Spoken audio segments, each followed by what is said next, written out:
ولدي الحسن قد أقبل وقال السلام عليك يا أماه. فقلت عليك السلام يا قرة عيني وثمرة فؤادي. فقال يا أماه إني أشم عندك رائحة طيبة كأنها رائحة جدي رسول الله. فقلت نعم إن جدك تحت الكساء. فأقبل الحسن نحو الكساء وقال السلام عليك يا جداه يا رسول الله أتأذن لي أن أدخل معك تحت الكساء. اللهم صل على محمد. فقال وعليك السلام يا ولدي ويا صاحب حوضي قد أذنت لك. فدخل معه تحت الكساء. اللهم صل على محمد وآل محمد. فما كانت إلا ساعة وإذا بولدي الحسين قد أقبل وقال السلام عليك يا أماه. فقلت عليك السلام يا ولدي ويا قرة عيني وثمرة فؤادي.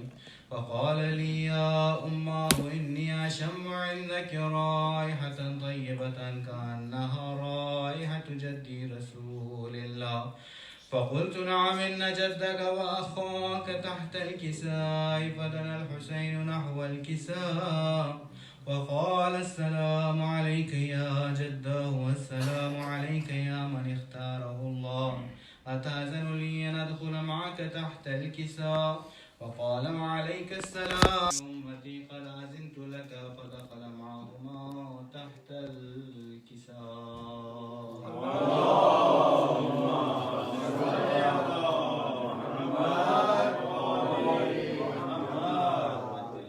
فأقبل عند ذلك أبو الحسن علي بن أبي طالب وقال السلام عليك يا بنت رسول الله. فقلت عليك السلام يا أبا الحسن ويا أمير المؤمنين.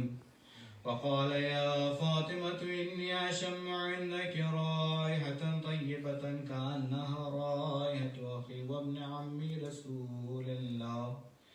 فقلت نعم ها هو مع ولديك تحت الكساء. فأقبل علي نحو الكساء وقال السلام عليك يا رسول الله أتأذن لي أن أكون معكم تحت الكساء؟ قال له عليك السلام يا أخي ويا وسيي وخليفتي وصاحب رواي قد أذنت لك. فدخل علي تحت الكساء. اللهم صل على محمد وآل محمد. ثم أتيت نحو الكساء وقلت السلام عليك يا أبتاه يا رسول الله أتأذن لي أن أكون معكم تحت الكساء؟ قال وعليك السلام يا بنتي ويا بضعتي قد أذنت لك. فدخلت تحت الكساء. اللهم صل على محمد وآل محمد. فلما اكتملنا جميعا تحت الكساء أخذ بي رسول الله بطرف الكساء وهما بيده اليمنى إلى السماء وقال اللهم إن هؤلاء أهل بيتي وخاصتي وحامتي لحمهم لحمي ودمهم دمي يؤلمني ما يؤلمهم ويحزنني ما يحزنهم. أنا حرب لمن حاربهم وسلم لمن سالمهم وعدو لمن عاداهم ومحب لمن أحبهم. إنهم مني وأنا منهم. فاجعل صلواتك وبركاتك ورحمتك وغفرانك ورضوانك علي وعليهم وأذهب عنهم الرجس وطهرهم تطهيرا. اللهم صل على.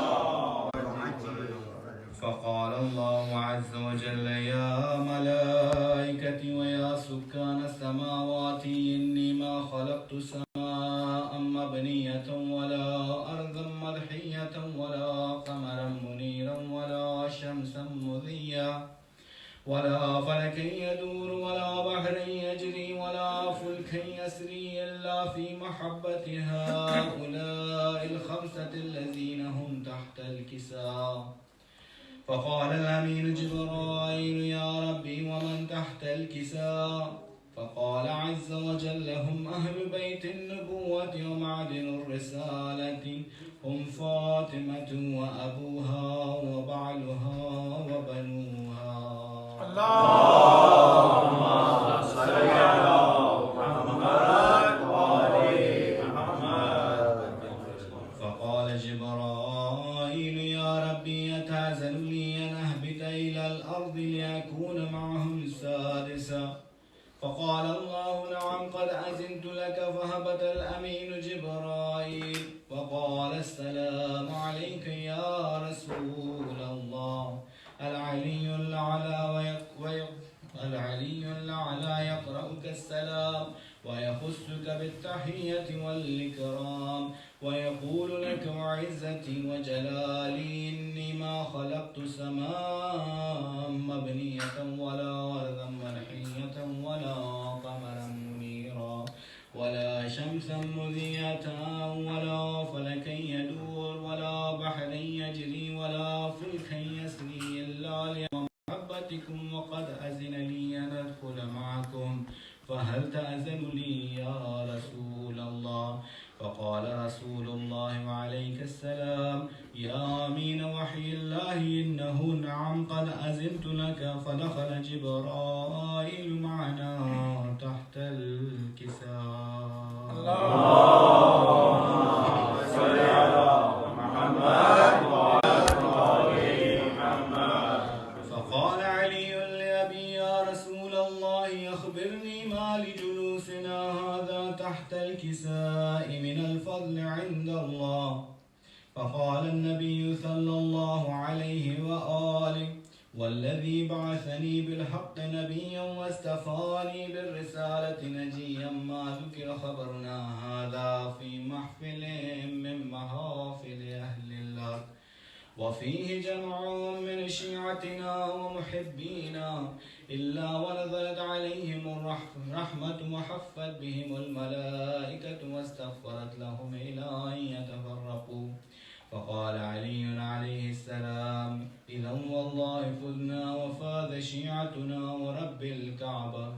فقال بي رسول الله صلى الله عليه وآله يا علي والذي بعثني بالحق نبيا واستفاني بالرسالة نجيا ما ذكر خبرنا هذا في محفل من محافل أهل الأرض وفيه جمع من شيعتنا ومحبينا وفيهم مهموم إلا وفرج الله همه ولا مغموم إلا وكشف الله غمه ولا طالب حاجة إلا وقضى الله حاجته. فقال علي عليه السلام إذا والله فزنا وسعدنا وكذلك شيعتنا فازوا وسعدوا في الدنيا والآخرة ورب الكعبة. اللهم صل على محمد وآل محمد.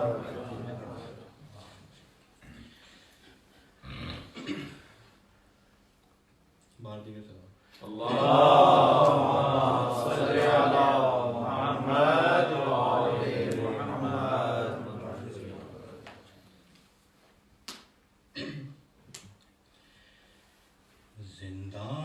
زندان میں سکینہ یہ بکا کرتی تھی رو کر دم گھٹتا ہے اماں میرا اب یہاں سے چلو گھر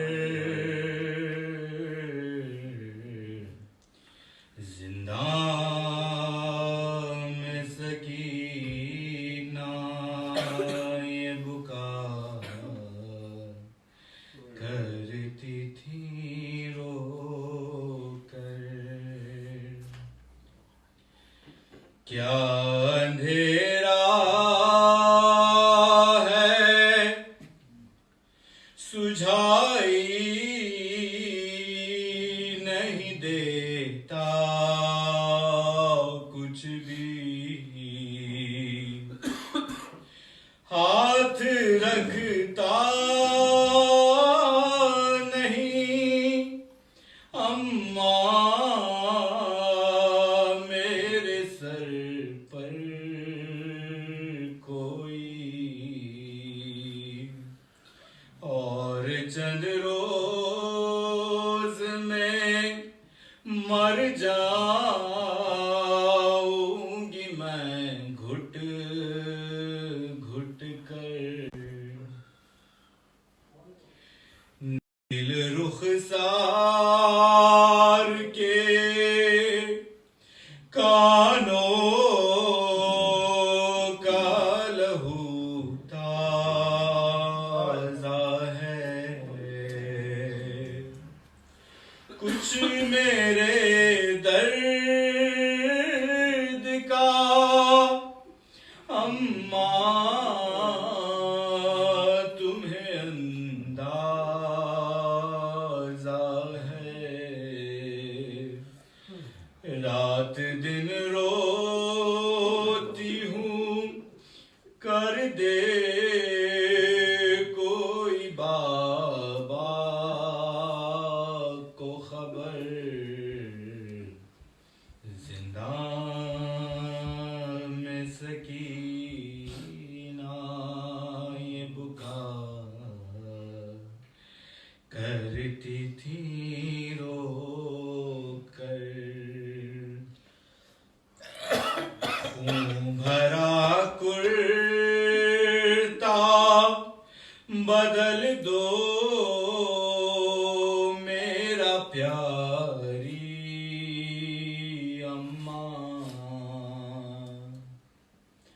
اپنی گودی میں سلا لو مجھے واری اماں. سونے دیتا نہیں ایک پل بھی مجھے ہجر پدر. زندان میں سکینہ یہ بکا کرتی تھی رو کر. تم تو کہتی تھی رہائی کی گھڑی آ پہنچی. ایسا لگتا ہے جدائی کی گھڑی آ پہنچی. خواب میں آئے تھے میرے ابھی بابا حیدر. زندان میں سکینہ یہ بکا کرتی تھی رو کر. نیند آتی نہ تھی ریحان جسے وہ بچی. سو گئی شام کے زندان میں یہ کہتی ہوئی چین سے سوں گی جاؤں گی جو زندان سے گھر.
عبادت کا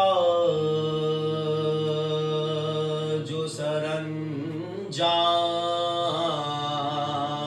ہوا عین سے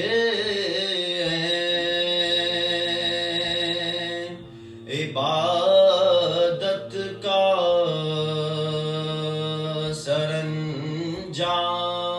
سرانجام ہوا لام وہ لام کے جس لام سے اسلام ہوا لام وہ لام کے جس لام سے اسلام ہوا یہ سے یاور ہوئے ہر مشکل میں ہر ایک بندے کی یہ سے یاور ہوئے مشکل میں ہر ایک بندے کی صدقے اس نام سے کیا خوب علی نام ہوا عین سے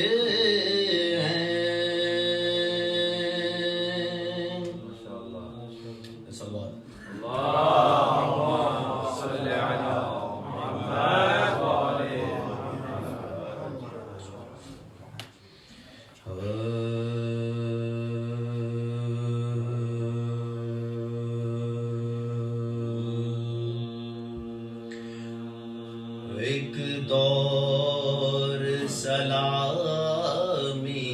دنیا کا صدیوں میں ایسا آتا ہے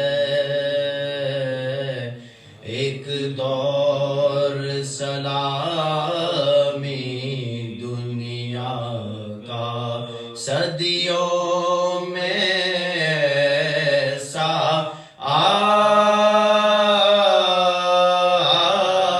آتا ہے جب کوئی پیمبر اٹھتا ہے یا کوئی شہادت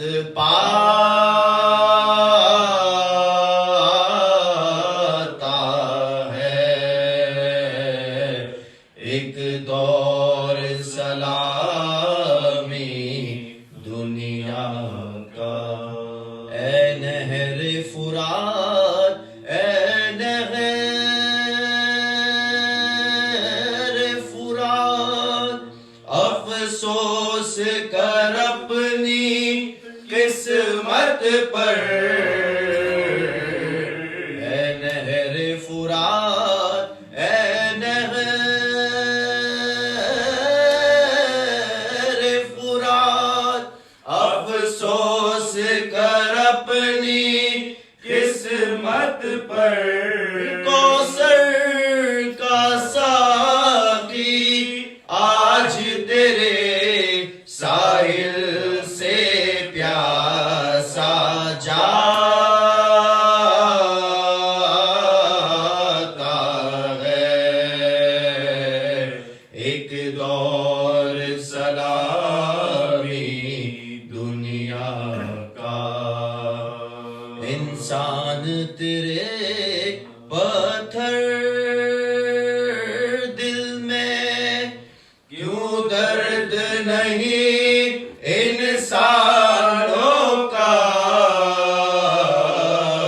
انسان تیرے پتھر دل میں کیوں درد نہیں انسانوں کا دکھ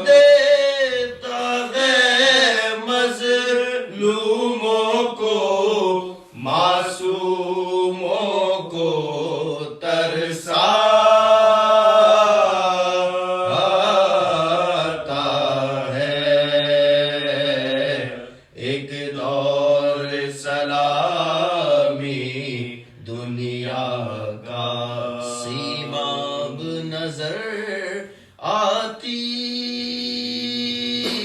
ہے مجھے ہر چیز اداس اور آزردہ سیماب نظر آتی ہے مجھے ہر چیز اداس اور آزردہ فطرت غمگی ہو جاتی ہے جب ماہ محرم آتا ہے ایک دور سلامی دنیا کا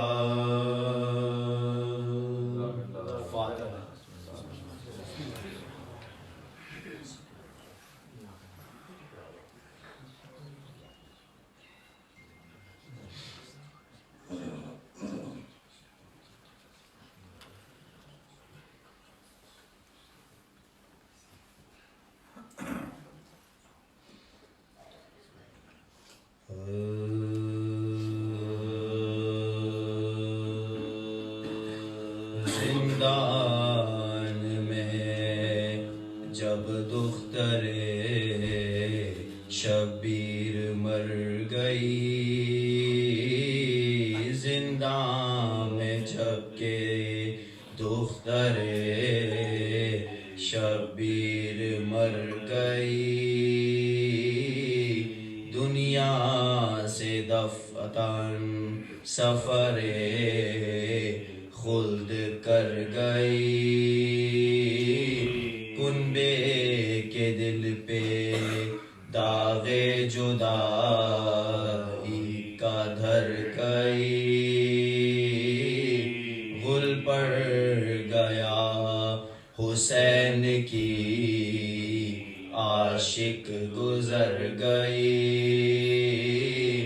جنت بسائی دیکھ کے دنیا کے باغ کو تازہ کیا پھر علی اصغر کے داغ کو تازہ کیا پھر علی اصغر کے داغ کو بازو ہلا کے بانوے ناشاد نے کہا بی بی بدر کے سر سے اٹھا اتر تو ذرا باتیں ابھی تو کرتی تھی آنسو بہا بہا ساکت ہے نصب و ہائے غضب سردست و وفا منہ دیکھتے ہی زیست کا نقشہ بدل گیا کس وقت سانس رک گئی کب دم نکل گیا کس وقت سانس رک گئی دم نکل گیا زندہ میں جب کہ دختر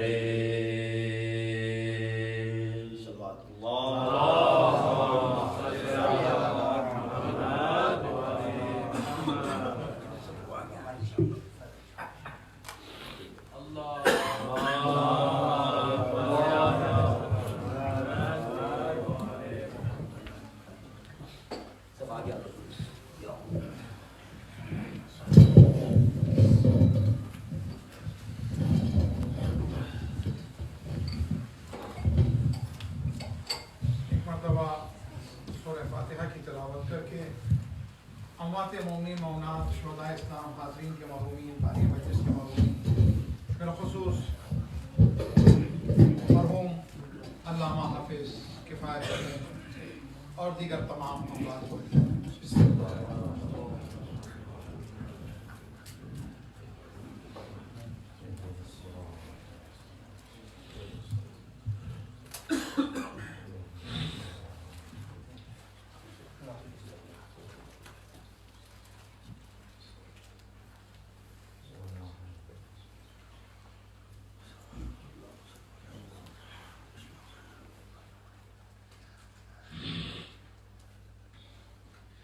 لا حول ولا قوة إلا بالله العلي العظيم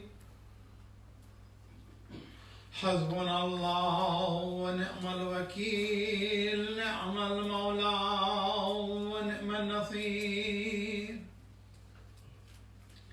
أعوذ بالله من الشيطان الرجيم بسم الله الرحمن الرحيم الحمد لله رب العالمين والصلاة والسلام على أشرف الأنبياء والمرسلين رحمة للعالمين الرسول المسدد المصطفى الأمجد المحمود الأحمد أبي القاسم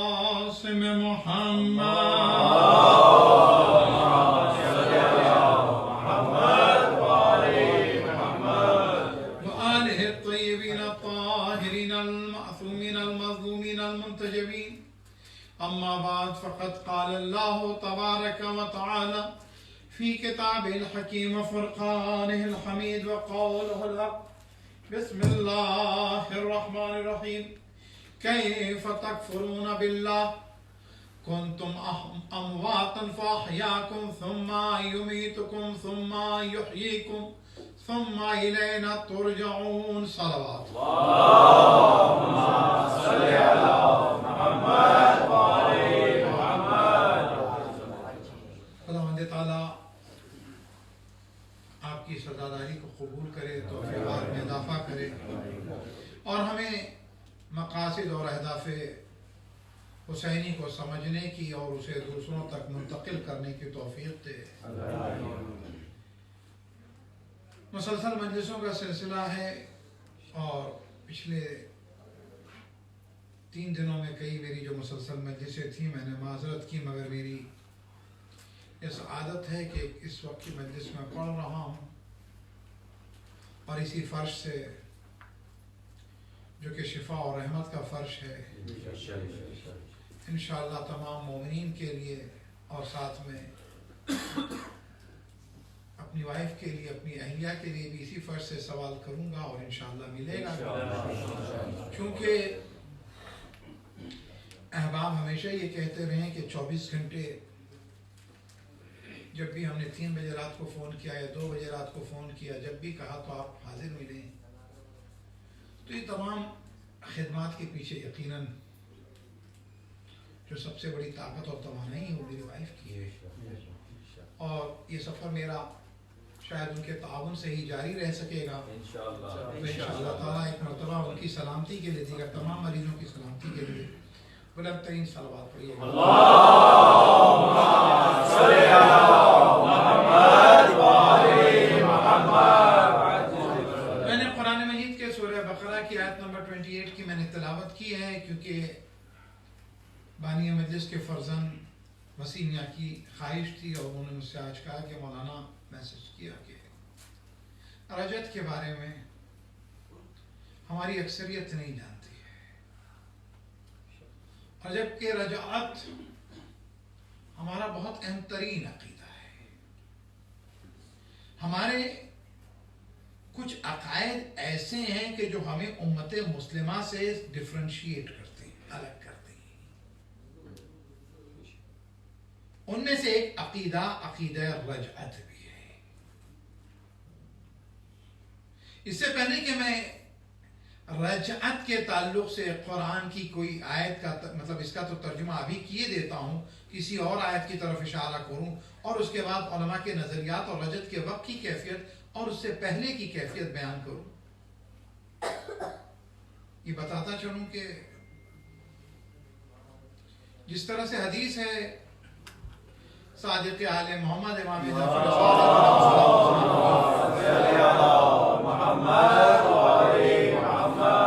کہ جو معراج جسمانی کا منکر ہو شفاعت کا منکر ہو ہمارا شیعہ نہیں ہے. اسی طرح سے رجت کا موضوع بھی اس سے کافی کنیکٹڈ ہے. اب آئیے رجت کا مطلب بھی میں بتاتا چلوں. رجت کے معنی ہے پلٹنے کے. عربی زبان میں جب آپ کہیں سفر پر گئے ہیں اور واپس اپنے گھر آئیں تو یہ رجعت ہے. اسی طریقے سے اگر آپ یہ دیکھیں کہ غیبت کبریٰ میں جو مراجع کی طرف آپ مسائل اور احکام میں رجوع کرتے ہیں، یعنی مرجع کی طرف آپ ریفر کرتے ہیں، تو یہ رجوع کا لفظ جو آیا یہ رجعت وہیں پر ہے، اس کی بنیاد رجعت ہے. اسی طرح سے ہم جب کوئی خبر مرگ ملتی ہے تو ہم یہ کہتے ہیں کہ انا للہ و انا الیہ راجعون، ہم اللہ کی طرف سے اور ہمیں اللہ کی طرف پلٹ کر جانا ہے. تو یہ کیا ہے؟ رجوع، رجعت ہے.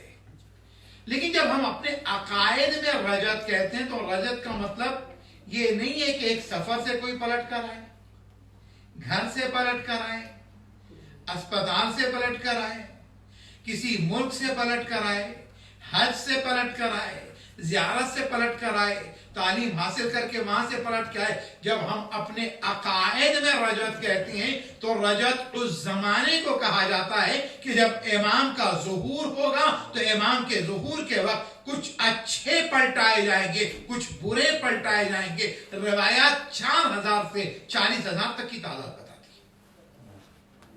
اب آج یہ کہتے ہیں کہ جو بدترین خلائق تھے، جو بہترین خلائق تھے، وہ پلٹائے جائیں گے. تو پتا چلا کہ رجعت کا مسئلہ یہ کہ اچھے اور برے لوگوں کا آنا ہے. میں وہاں تک پہنچوں گا، لیکن اس سے پہلے میں نے قرآن مجید کی جس آیت کی تلاوت کی ہے، سورہ بقرہ کی آیت، اور آیت کا نمبر ہے 28. تو جس آیت کی تلاوت کی وہاں خداوند تعالیٰ کہہ رہا ہے کیف تکفرون باللہ، کیسے تم اللہ کا انکار کرو گے. کنتم امواتا، تم مردہ تھے، فاحیاکم، اس نے تم کو زندگی دی، ثم یمیتکم، پھر اس نے موت دی، ثم یحییکم، پھر اس موت کے بعد اس نے تمہیں پھر زندگی دی، ثم الینا ترجعون، پھر اس کے بعد تم ہماری طرف پلٹ کے آؤ گے. تو اس میں 2 موت اور 2 زندگی کا تذکرہ کیا گیا، اور اس کے بعد آخر میں کہا رجوع کا تذکرہ، ہماری طرف پلٹ کے آؤ گے. تو جو ہے آپ کی تو 2 موت 2 زندگی. اچھا ایک چیز اور یہ ہے کہ جب قرآن میں خدا نے موت کی بات کی تو یہ نہیں کہا کہ حیات کے بعد موت ہے، بلکہ یہ کہا کہ موت کے بعد حیات ہے. اب اس کے بعد جو پہلا مرحلہ ہے نا، اس کو جو خلق الموت والحیات لیبلوکم ایکم احسن عملا، کہ اللہ نے موت کو اور زندگی کو پیدا کیا تاکہ تمہیں آزمائش میں ڈالے کہ تم میں سے کون اچھے عمل کرتا ہے. اب اس کے بعد جب یہاں پر کہا جا رہا ہے تو کہا کیونکہ تم اموات میں سے تھے تو اس کا مطلب یہ ہے کہ ہم نہیں تھے، یعنی اس دنیا میں آنے سے پہلے جب نہیں تھے تو اسے موت قرار دیا. ثم، پھر اس کے بعد فاحیاکم، تم اس دنیا میں آئے، یہ زندگی ہے. پھر اس کے بعد ثم یمیتکم، تم مر گئے جو قبروں میں دفن کر دیے گئے. ثم یحییکم، تم کو قبر سے اٹھایا جائے گا. تو اس کے لیے مفسرین اور علماء کہتے ہیں یہ جو موت کے بعد کی زندگی، جو دوسری زندگی ہے، یہ رجعت کی زندگی ہے. جب امام زمانہ اجل اللہ تعالی فرجہ شریف آئیں گے،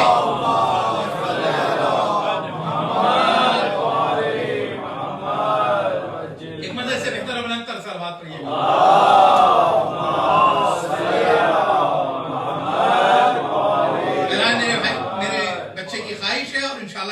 موضوع کو میں آگے بڑھا رہا ہوں اور آپ کی توجہات پوری طرح سے چاہوں گا، کیونکہ نسبتاً ہم ڈرائیو سبجیکٹ سننے کے قائل عادی نہیں ہیں. اور ابھی جو مسلسل جو مجلسیں سنی ہیں تو اس میں آپ نے بڑے فضائل اور اس طرح کے نکات سنے. لیکن ہمارا ایک مسئلہ یہ بھی رہا ہے کہ جب کوئی سبجیکٹ آتا ہے تو کوشش یہ کرتا ہوں کہ اسی وقت وہ پہنچا دیا جائے اور ضرورت بھی ہوتی ہے اس کی. تو میں نے آپ کی دیکھے گا کہ رجعت کا موضوع، تو اب یہ جو ہے تمہیں پلٹایا جائے گا. تو رجعت ہوئی امام کے زمانے میں. اب یہ قرآن مجید کی ایک ہی آیت ہے کہ اور بھی آیتیں؟ یہ مسئلہ سب سے بڑا ہے کہ ہمارا عقیدہ تو ہے رجعت کا. اچھا ہمارا مسلمانوں کے ساتھ ایک معاملہ یہ ہے کہ مسلمان امام زمانہ کے ظہور کے قائل ہیں. اچھا جو ظہور کے قائل ہیں اس میں بھی 2 طبقے ہیں مسلمانوں. ایک طبقہ کہتا ہے کہ امام زمانہ پیدا ہو چکے ہیں اور ظہور کریں گے، جو تھوڑے سے ہمارے ساتھ. لیکن ایک طبقہ کہتا ہے کہ امام پیدا ہی نہیں ہوئے، یعنی وہ پیدائش اور ظہور کو ساتھ رکھتا ہے. اور ہم یہ کہتے ہیں کہ پیدائش اور ظہور دو الگ الگ چیزیں. اب اس کے درمیان کی جو چیز ہے اس تک ہم پہنچیں گے. لیکن آئیے اب قرآن کی آیت. قرآن کی آیت کتنی ہے؟ ایک ہی آیت ہے. سب سے پہلے شیخ خر عاملی جن کی قبر مشہد کے اندر ہے، صحن انقلاب میں، جہاں اردو کی مجالس 11 بجے ہوتی ہیں، آپ شرکت بھی کرتے ہیں. یعنی وہاں 40 سال سے تقریباً یا اس سے زیادہ سے اردو میں مجلسیں ہوتی ہیں. تو شیخ خر عاملی جن کی بہت مشہور کتاب ہے وسائل الشیعہ، وسائل الشیعہ جس کے 20 والیومز ہیں. یہ وسائل الشیعہ یہ وہ کتاب ہے کہ جو ہمارے مجتہدین، جو مراجع جب اجتہاد کرتے ہیں تو مسائل کے حل کے لیے جن کتابوں کی طرف ریفر کرتے ہیں اس کا نام ہے وسائل الشیعہ. پنتم سینٹر کے اندر جو میری بہت بڑی تعداد میں لائبریری کے اندر عربی کی کتابیں موجود ہیں، ان میں سے ایک وسائل الشیعہ بھی ہے. تو اب آپ یہ دیکھیں گا وسائل الشیعہ. تو وسائل الشیعہ کے لکھنے والے شیخ خر عاملی بہت بڑے مجتہد ہیں، بہت بڑے فقیہ ہیں. وہ کہتے ہیں کہ قرآن مجید کے اندر 60 آیتیں ہیں رجت کے موضوع پر. کتنا امپورٹنٹ سبجیکٹ ہے، 60 آیتیں. اچھا 60 آیتیں جب میں نے آپ سے کہا تو یہ بھی سن لیجیے گا، کیونکہ قرآن مجید میں ایک ہماری بہت بڑی غلطی ہے. جسے دیکھیں وہ کہتا ہے قرآن مجید میں 6666 آیتیں، 6666 غلط ہے. قرآن مجید میں جو ٹوٹل آیتیں ہیں 6632، 6632. تو انشاءاللہ تعالیٰ آپ کو یہ یاد رہے گا کہ 6632 آیتیں. اب ان 6632 آیتوں میں لوگوں کا خیال یہ ہے، جو مفسرین کا، علماء کا، کہ 1/4 آیتیں مولائے کائنات کی شان میں، مولائے کائنات کی شان میں 1/4 ہے. آپ تو اسی پہ خوش ہو گئے کہ 1/4 ہے. آگے جا کے محمد عبدہو کہتے ہیں، بہت بڑا عالم گزرا ہے، بہت بڑے مفسر بھی گزرے ہیں، بہت بڑے اسکالر گزرے ہیں، جامعۃ الازہر کے وائس چانسلر. وہ کہتے ہیں کہ قرآن مجید کے اندر 1/3 1/3 آیتیں حضرت علی ابن ابی طالب علیہ السلام کے موضوع پر ہیں. صلوات پڑھے گا بابا.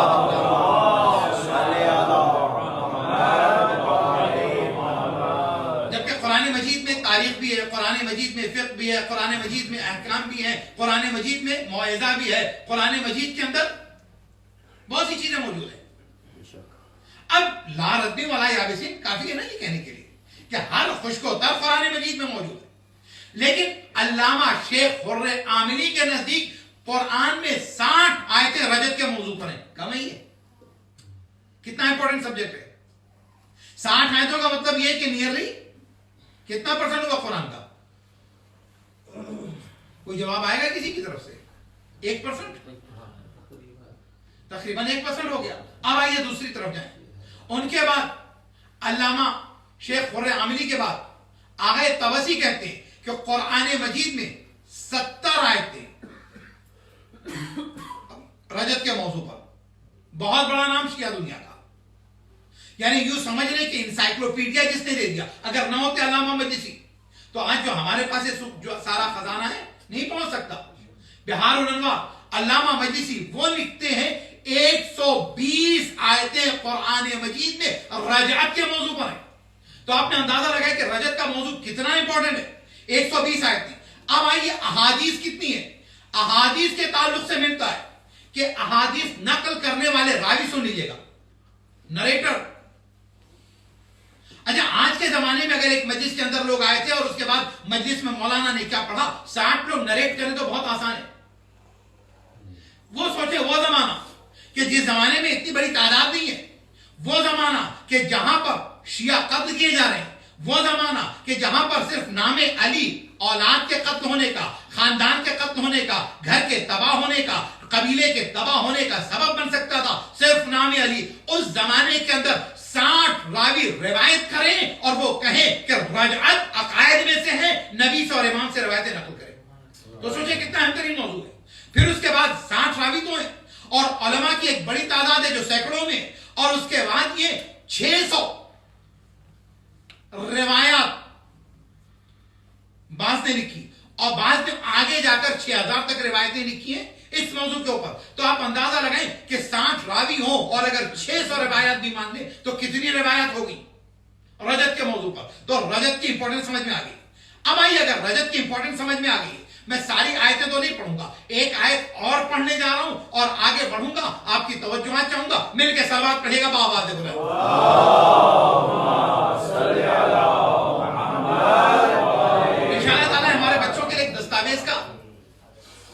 عنوان بن جائے گی یہ تقریرات کی، اور خدا بند تعالیٰ اس بچے کی توفیقات میں اضافہ کرے وسیع.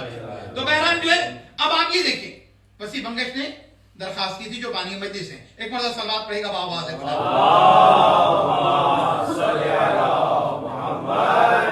قرآن مجید کا 40واں سورہ ہے جسے سورہ مومن کہتے ہیں، اور اس کی آیت کا نمبر 11 ہے. اس میں کچھ گنہگار لائے جائیں گے، اور جب گنہگار لائے جائیں گے اس کے بعد جو عدالت قائم ہوگی، سزا دی جائے گی نا، تو وہ کہیں گے ربنا امتنا اثنتین واحییتنا اثنتین فاعترفنا بذنوبنا فہل الی خروج من سبیل. کہیں گے پروردگارا ہمیں تو نے 2 موت دیے، 2 زندگی دیے، ہم اپنے گناہوں کا اعتراف کرتے ہیں، ایکسپٹ کرتے ہیں، کیا کوئی راستہ ہے اس سزا سے بچ جائیں؟ تو رجت کے موقع کے اوپر ایک عدالت قائم ہوگی اور سزا دی جائے گی. اب جو سزا دی جائے گی تو لوگ اس سزا سے بچنا چاہیں گے. اچھا ایک چیز ہے کہ قرآن مجید نے 3 موقعوں کی سزا کی بات کی ہے. ایک موقع ہے جو سزا کی بات کی ہے، صلوات پڑھے گا بآواز بلند.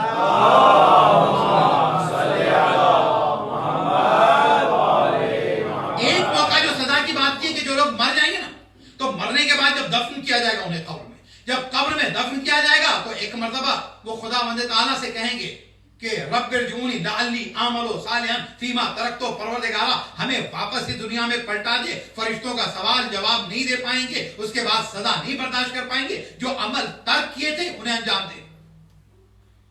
رب ارجعونی لعلی اعمل صالحا فیما ترکت، تاکہ وہ اعمال جو چھوڑ دیے تھے انہیں انجام دے. آواز آئے گی کلا انہا کلمۃ ہوا قائلھا، یہ بیکار باتیں کر رہے ہیں. وَمِن وَرَائِهِمْ بَرْزَخٌ إِلَىٰ يَوْمِ يُبْعَثُونَ، اب ان کے لیے برزخ ہے قیامت تک کے لیے. تو دیکھا ایک موقع یہاں پر لوگ چیخ پکار کریں گے معبود ہمیں عذاب سے بچا لے، لیکن خدا کہے گا ابھی عذاب نہیں، برزخ والا عذاب ہے، اس کے بعد قیامت ہے. تو پتا چلا ایک پہلا موقع ہوگا عذاب سے لوگ گھبرا رہے ہوں گے، بھاگ رہے ہوں گے. دوسرا موقع ہوگا جب امام زمانہ عجل اللہ تعالیٰ فرج شریف امام کا ظہور ہوگا، اور اس کے بعد لوگوں کی رجتیں ہوں گی. تو جو رجت ہوگی نا، تو اچھا رجت کا ہونا کیوں ضروری ہے یہ بھی بتا دوں میں آپ کو، تب بات اور آسان ہو جائے. رجت کا ہونا اسی لیے ضروری ہے کیونکہ سب سے بڑی تعداد کس وقت موجود ہوگی بتائیے؟ تاریخ انسانیت کی سب سے بڑی پاپولیشن کب ہوگی؟ یقیناً امام زمانہ کے موقع پر ہوگی، ہے نا. جب امام زمانہ، تو اب یہ اتنے زمانے سے جو ہم نے عقیدہ رکھا ہے کہ ظالم کو سزا دی جائے گی، ہم نے عقیدہ رکھا ہے مظلوم کو انصاف ملے گا، ہمارا عقیدہ ہے کہ عدالت قائم ہوگی، یہ سارے ہمارے عقائد ہیں. لیکن یہ سارے عقائد اگر صرف آخرت پہ رکھ دیے جائیں کہ آخرت میں عدالت قائم ہوگی، اس دنیا میں نہیں قائم ہوگی، اور پھر اس کے بعد جب لوگوں نے 4.5 سال کی مولا کائنات کی عدل کی حکومت دیکھی ہو، اور اس کے بعد اتنا ہی نہیں، رسول سے لے کے 11ویں امام تک تمام اماموں نے اس بات کا وعدہ کیا ہے کہ دنیا جب ظلم و جور سے بھر جائے گی، آخری امام زمانہ کا ظہور ہوگا، اور جب امام کا ظہور ہوگا صلوات پڑھے گا آواز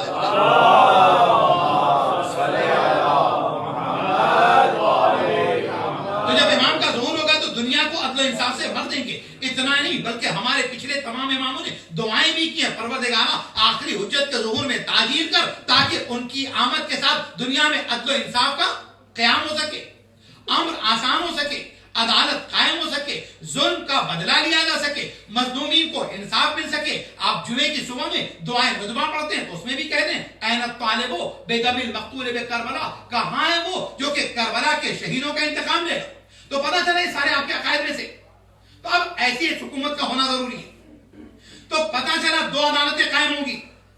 ایک عدالت جو ہے قیامت کے بعد ہے، توجہ ہے آپ کی، ایک عدالت جو ہے قیامت کے بعد ہے، ایک عدالت جو ہے قیامت سے پہلے. بلکہ ایک جملہ اور کہیں کہ ایک عدالت جو قیامت سے پہلے، تو ایک طرح سے ظالموں کے لیے قیامت صغریٰ ہوگی. ظالموں کے لیے کیا ہوگی؟ قیامت صغریٰ ہوگی. تو رجت جو ہے ظالموں کے لیے قیامت صغریٰ ہے. اور یاد رکھیں کہ انسان مصیبت سے بچنا چاہتا ہے، مصیبت سے فرار اختیار کرنا چاہتا ہے، مصیبت کی خبر نہیں سننا چاہتا ہے. یہی وجہ ہے کہ ہمارے عقیدہ رجت اس لیے ہے کیونکہ ہم انتظار کر رہے ہیں خوشخبری کا. تو خوشخبری کی خواہش ہوتی ہے، خوشخبری کی خواہش ہوتی ہے، اور بری خبر سے بچنا چاہتا ہے تو مسلمانوں میں شیعوں کا امتیاز اسی لیے ہم عقیدہ رجب کو اس لیے مانتے ہیں کہ بڑی خوشخبری سے پہلے چھوٹی خوشخبری آنے والی ہے، اور ظالم ڈرتا ہے کہ بڑے عذاب سے پہلے چھوٹا عذاب آنے والا ہے۔ سلامت پڑھے گا محمد ایک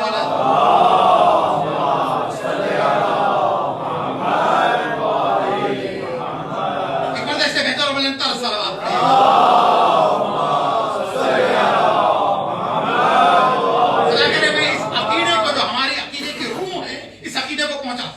اب یہ دیکھے گا ہمارے عقائد میں توحید ہے، عدل ہے، نبوت ہے، امامت ہے، قیامت ہے، لیکن امامت اور قیامت کے درمیان بہت سی چیزیں ہیں، اگر چھوٹ جائیں تو ہمارے لیے قیامت ہے، چھوٹ جائیں تو قیامت ہے، شامل ہو جائیں تو قیامت آنے کے بعد قیامت نہیں راحت ہے، قیامت آنے کے بعد قیامت نہیں راحت ہے۔ کیوں؟ اس لیے راحت ہے کیونکہ یاد رہے راحت انہی کے سبب ہے جن کے ہاتھ میں شفاعت ہے، جن کے ہاتھ میں حوض کوثر ہے، جن کے ہاتھ میں یہ تمام چیزیں موجود ہیں۔ تو اب آپ یہ دیکھیں کیا ہوگا کہ امام کے ظہور، امام پیدا ہوئے، میں آگے بڑھ رہا تھا، دوسرا مرحلہ یہ ہوگا، تیسرا قیامت کا ہوگا، تو تین موقع پہ انسان کیونکہ قیامت کے دن بھی فریاد کرے گا، بھیج دے، معاف کر دے، آپ اندازہ لگیں، جبکہ سارا چیپٹر کلوز ہو گیا۔ اب یہاں پر کیا ہوگا؟ امام آپ کی ولادت ہوگی 15 شعبان 255 ہجری۔ اب جو 255 ہجری کو آپ کی ولادت ہو گئی اور اس کے بعد 5 سال تک آپ کچھ لوگوں کی نگاہوں میں ہیں اور اکثریت کی نگاہ میں ہیں۔ یعنی آپ یہ دیکھیے گا جب غیبت نہیں ہوئی، توجہ رہے آپ کی، جب امام کی غیبت نہیں ہوئی ہے تو اہل زمانہ کے لیے غیبت تھی، تو آج تو امام غیبت میں ہے تو پھر غیبت کیوں نہ ہو؟ میں ایک جملہ کہیں کہ جب امام کی غیبت نہیں تھی تو دنیا والوں کے لیے غیبت تھی، اور جب امام کی غیبت ہے تو اہل عرفان کے لیے غیبت نہیں ہے۔ مل کے سلوات پڑھے گا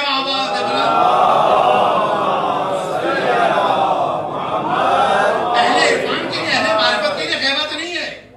اگر اہل عرفان و معرفت کے لیے غیبت ہوتی تو لوگ مدد کے لیے پکارتے کیسے، مدد ہوتی کیسے، لوگ امام سے ملتے کیسے، امام کے پیغامات ہم تک پہنچتے کیسے؟ وہ ہے رابطہ، اور یہ رابطہ اتنا مضبوط ہے کہ صادق اہل محمد امام جعفر صادق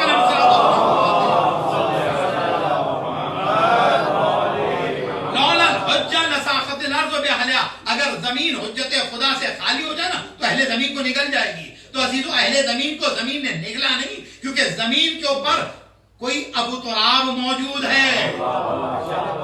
زمین تراب ہے یا ابو تراب ہے؟ تو ایک ابو تراب کا ہونا زمین پر ضروری ہے۔ تو بہرحال امام ہیں۔ خیر اب امام 5 سال گزرے، حکیمہ خاتون کو تو اسی موقع پہ زیارت کرا دی جاتی ہے، ولادت کے بعد 40 لوگوں کو زیارت کرا دی جاتی ہے، مختلف لوگوں کو زیارت کرا دی جاتی ہے۔ جب امام کی شہادت ہو جاتی ہے 11ویں امام کی، کتنی بڑی تعداد کو زیارت کرا دی جاتی ہے۔ بنی عباس کے جو خواب ہے نا، وہ خواب چکنا چور کرا دیے جاتے ہیں امام کی نماز کے ذریعے سے۔ پھر اس کے بعد امام کی غیبت صغریٰ شروع ہو جاتی ہے۔ یہ غیبت صغریٰ 69 ایئرس کی ہے، شروع ہوتی ہے 8 ربیع الاول 260 ہجری کو، ختم ہوتی ہے 10 شوال 329 ہجری کو۔ اب غیبت کبریٰ شروع ہوتی ہے۔ 10 شوال 329 ہجری کو جو غیبت کبریٰ شروع ہوئی تھی وہ آج تک جاری ہے۔ دعا کس بات کی کر رہے؟ امام کا ظہور ہو جائے۔ اب جب امام کا ظہور ہو جائے گا تو اب یہاں تک پہنچ گیا۔ اب جب امام کا ظہور ہوگا تو امام کے ظہور کے ساتھ جو موجود ہے اس زمانے میں وہ تو ہوگی۔ رجت کس کے لیے ہوگی؟ جو ہوں گے ان کے لیے تو ہوگی نہیں۔ میں اپنے گھر میں ہوں تو میرے لیے رجت نہیں ہے، ایریا انڈیا جائیں گے واپس آئیں گے تو ان کے لیے رجت ہے۔ سمجھ میں آ گئی بات آپ کے؟ میں ابھی حج کے لیے گیا تھا، واپس آیا، گھر رجت ہے۔ تو پتا چلا اعجاز صاحب یہیں پڑھتے تو ان کے لیے رجت نہیں ہے جب تک کہ سفر نہ کریں۔ تو اب وہاں ہوا کیا کہ جب امام کا ظہور ہوگا تو امام کے ظہور کے وقت کیا ہوگا کہ کچھ اہل زمانہ ہوں گے، لیکن کچھ ہوں گے جن کی رجت ہوگی، لیکن امام کے ظہور کے لیے تو ہزاروں علامتیں موجود ہیں۔ اب ان علامتوں کو 2 حصوں میں تقسیم کر دیں، کیونکہ اس کے ساتھ ساتھ پہنچیں گے تو رجت سمجھ میں آ جائے گی۔ توجہ آپ کی؟ کچھ علامتیں امام کے ظہور کے سلسلے کی ہیں جن کو علائم غیر حتمی کہتے ہیں، انسرٹین۔ کچھ علامتیں جن کو سرٹن کہتے حتمی ہے. غیر حتمی جیسے ہی امام غیبت میں گئے نا اس کے بعد سے غیر حتمی علامتیں شروع ہو گئی, اب تک چل رہی ہے. لیکن ہاں مسئلہ یہ تھا کہ جو امام کا منتظر تھا نا ہر علامت کو دیکھنے کے بعد کہتا تھا بس میرا مولا آ رہا ہے, بس میرا مولا آ رہا ہے, بس میرا مولا آ رہا ہے. تو عزیزان گرامی ہماری کیفیت کیسی ہوتی ہے کہ بجائے سینے کے آنکھوں میں دل دھڑکتا ہے. یہ انتظار کے لمحے عجیب ہوتے ہیں. بجائے سینے کے آنکھوں میں دل دھڑکتا ہے, یہ انتظار کے لمحے عجیب ہوتے ہیں. ہماری نگاہیں ہر آنے والے مہمان کے لیے جس کا انتظار کرتے ہیں دروازے پہ ہوتی ہیں. اب امام زمانہ کا انتظار کر رہے ہیں تو پتہ چلا یہی وجہ ہے کہ جب کوئی دنیا میں واقعہ ہوتا ہے تو لوگ دنیا والوں کے لیے خبر ہوتی, توجہ رہے, دنیا والوں کے لیے خبر ہوتی, ایک نیوز ہوتی, چینل پہ آ گئی ہے, سوشل میڈیا پہ آ گئی, اخبار پہ آ گئی. لیکن جب شام میں کوئی واقعہ ہوتا ہے تو ایک مرتبہ اہل ایمان کہتا ہے شاید میرا امام آ رہا ہے. یمن کا کوئی واقعہ ہوتا ہے تو میرا مومن کہتا ہے میرا امام آ رہا ہے. تو دنیا میں واقعات پہ ہم نگاہ اس لیے رکھے ہوئے کہ یہ گرد چھٹے تاکہ سامنے سے وہ سورج امامت طلوع ہو. سلمان پڑھے گا بابا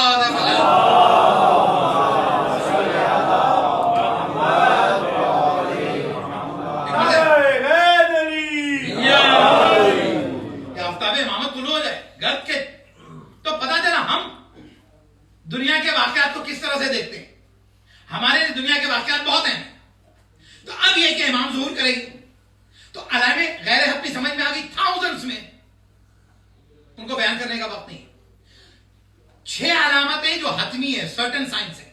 اب جو سرٹن سائنس ہے نا وہ بہت ہیں, اہم ترین ہے. ایک تو یہ کہ سفیانی کا خروج ہوگا. سفیانی شام سے خروج کرے گا, ہوموس اور اس کے آس پاس کے علاقے یہاں تک کہ عراق تک پہ کنٹرول کرے گا. یہی وجہ ہے کہ جب ایسے واقعات ہوئے تو اس کے بعد مومنین مسکرانے لگے, خوشخبری آ رہی ہے. اس لیے کیونکہ یاد رکھیں ہمارے امام زمانہ ان کا نام محمد ہے نا, صلوات پڑے گا محمد.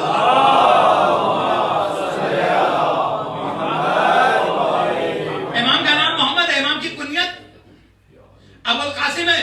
اور اس کے بعد جس طرح سے ان کے جد آخری پیغمبر جو ہیں بشیر و نذیر ہیں, یہ بھی بشیر و نذیر ہیں. مومنین کے لیے بشیر ہیں, منافقین کے لیے اور کافرین کے لیے نذیر ہیں.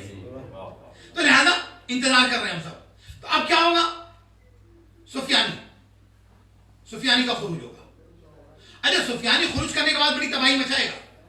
دوسری علامت کو اس سے کنیکٹ رکھتے ہیں. آپ لوگ جب حج کے لیے گئے مسجد شجرہ سے آپ جب احرام پہنتے ہیں, احرام پہننے کے بعد جب آپ مکے کی طرف جانے لگتے ہیں تو مکے کی طرف جانے لگتے ہیں تو کچھ دور چلنے کے بعد شریعت کا حکم ہے کہ یہاں پر لبیک نہ کہا جائے.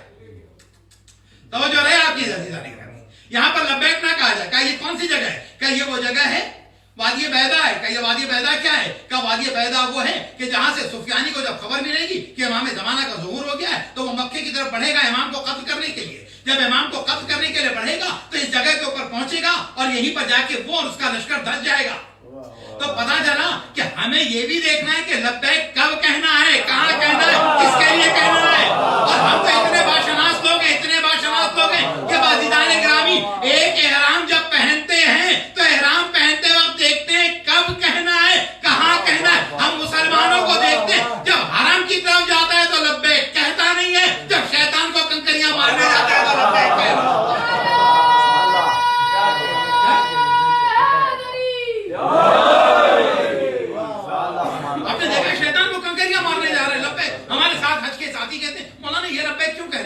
بھائی جو جس کا اپنے اپنے رب کو ہر آدمی لبیک کہتا ہے, اس نے آپ پر اعتراض نہیں کیا, آپ نے اعتراض کریں اس کی طرف جا رہا ہے. سلام پڑھے گا بابا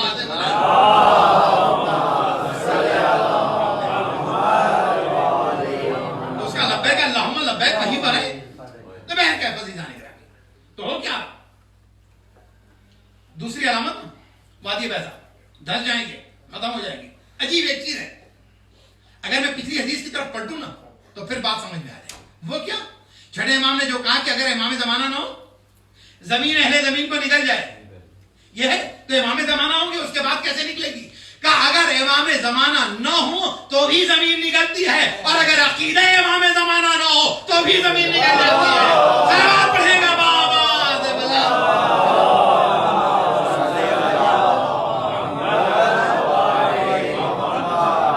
ایک مطلب اس سے بہتر بلند تر صلوات پڑھے گا.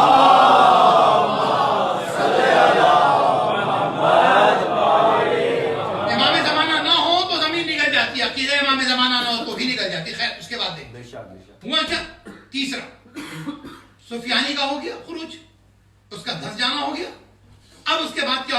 یمنی کا خروج. اب جو یمانی کا خروج ہوگا اور اس کے بعد تیسرا جو خروج ہوگا, یہ دو خروج ہو گئے.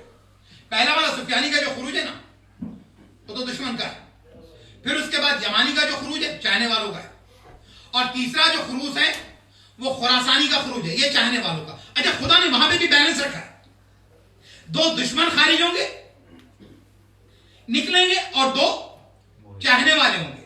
جو دشمن ہوں گے وہ سفیانی ہوں گے اور دجال ہوگا, اور جو دوست ہوں گے یمانی ہوں گے اور خراسانی ہوں گے. نہیں, ہدایت میں بھی خدا نے یہی تو کام کیا ہے, اس لیے کہ ہدایت کے لیے رکھا کہ ایک امام رکھا جو تمہارے پاس ہے, جو باطن میں اس کا نام ہے عقل, اور ایک حاجی سامنے رکھا ہے جس کا نام نبی ہے اور نبی کے بعد امام ہے. تو ظاہری حاجی کو نبی اور امام کہتے ہیں, باطنی حاجی کو عقل کہتے ہیں. اسی طرح سے ظاہری طور پہ جو گمراہ کریں اسے شیطان کہتے ہیں, جو باطنی طور پہ گمراہ کریں اسے نفس کہتے ہیں. تو آپ نے دیکھا کہ کس طرح سے توازن رکھا, یہ دو آئیں گے وہ دو آئیں گے.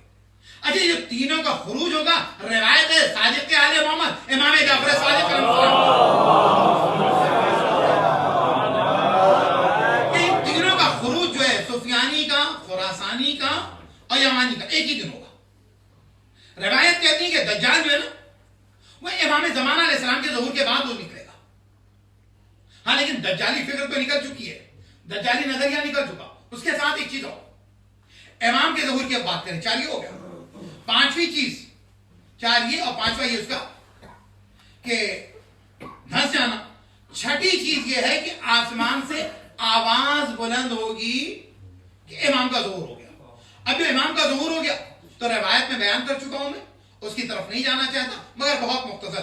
امام کا جب ظہور ہوگا تو امام خانے درمیان میں یعنی صفا و مروہ کے درمیان سے ظہور کریں گے, لیکن اس کے بعد جائیں گے خانہ کعبہ کی طرف, خانہ کعبہ کو پشت لگائیں گے اور اس کے بعد ایک مرتبہ سورہ ہود کی آیت نمبر 86 کی تلاوت کریں گے. ہم پڑھتے ہیں نا یا بقیت اللہ, السلام علیکم یا بقیت اللہ, اے نا بقیت اللہ. اب یہ جو آپ پکارتے ہیں تو پھر اس کے بعد جواب ملنا چاہیے نا, توجہ ہے, جواب ملنا چاہیے. آپ نے کہا السلام علیکم یا بقیت اللہ, آپ نے کہا اے نا بقیت اللہ, آپ نے کہا کہاں ہے بقیت اللہ. اب اتنے عرصے سے پکار رہے تھے, جب امام آئیں گے نا تو ایک مرتبہ خانہ کعبہ کی پشت کی طرف, خانہ کعبہ کی دیوار کی طرف پشت لگائیں گے اور اس کے بعد کہیں گے انا بقیت اللہ خیر لکم ان کنتم مومنین, میں بقیت اللہ ہوں, اس کے لیے خیر ہے جو اہل ایمان ہے. اہل ایمان کا مطلب کیا ہے؟ جو لا الہ الا اللہ محمد رسول اللہ علی ولی اللہ کو مانتا ہوگا. صلوات پڑھے گا بآواز بلند.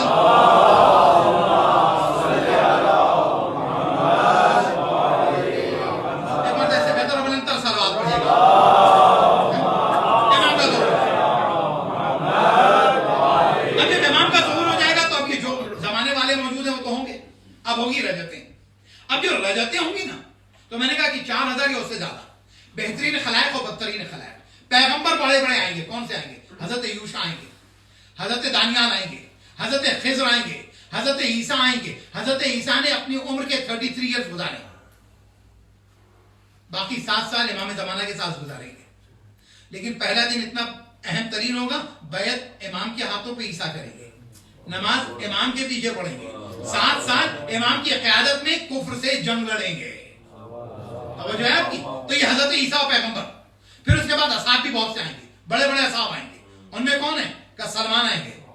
سلمان کا حق بھی بنتا ہے آنے کا, اس لیے حق بنتا ہے کیونکہ سلمان کو ملنا اہل بیت کا ہے, اور روایات میں ہے کہ اہل بیت جتنے سب کے سب آئیں گے, جتنے اہل بیت سب کے سب آئیں گے. اور اتنے ہی نہیں, روایات میں عزیزان گرامی ہمارے یہاں 4 سال کے بچے سے بھی 12 امام کا نام پوچھا جائے تو اس کی ترتیب بگڑتی نہیں ہے, کیونکہ قدرت نے یہ رکھا کہ ان ناموں کی ترتیب جو ہے کبھی بگڑنے نہ پائے. اس لیے کیونکہ وہ معصوم ہے لہذا ان کی ترتیب میں اہل عقیدہ خطا بھی نہیں کرتے.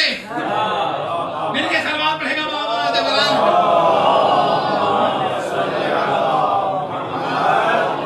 اور روایات یہ کہ رجت بھی جو ہوگی اسی ترتیب کے ساتھ ہوگی. امام زمانہ آئیں گے, رسول خدا آئیں گے, مولا کائنات آئیں گے, ان کی حکومتیں بھی قائم ہوں گی. خیر عرصہ کہتے ہیں کہ ہزاروں سال تک چلا جائے گا, اور بعض کہتے ہیں کہ نہیں 40 سال تک. تو بہرحال مختلف روایات ہیں. اب آئیے وہ حکومتیں ہوں گی, تمام امام ہوں گی. تو کون آئے گا؟ سلمان آئیں گے, مالک اشتر آئیں گے, مقداد آئیں گے. حدیث کے ساتھ پڑھتے رہیے آپ, 40 کی زیارت کو جاتے رہیے آپ, 12 اماموں کے نام بچوں کو یاد کراتے رہیے. امام باقر تک جس نے سلام پہنچایا تھا، 4 باتوں کے لیے مشہور ہے نا جابر ابن عبداللہ انصاری، کہ جابر ابن عبداللہ انصاری بھی ان لوگوں میں ہوں گے، روایت کہتی ہے کہ محمد حنفیہ بھی ان لوگوں میں ہوں گے، کہ یہ سارے کے سارے لوگ رجت کریں گے کب؟ جب امام زمان علیہ السلام آ جائیں گے. صلوات پڑھے گا بابا.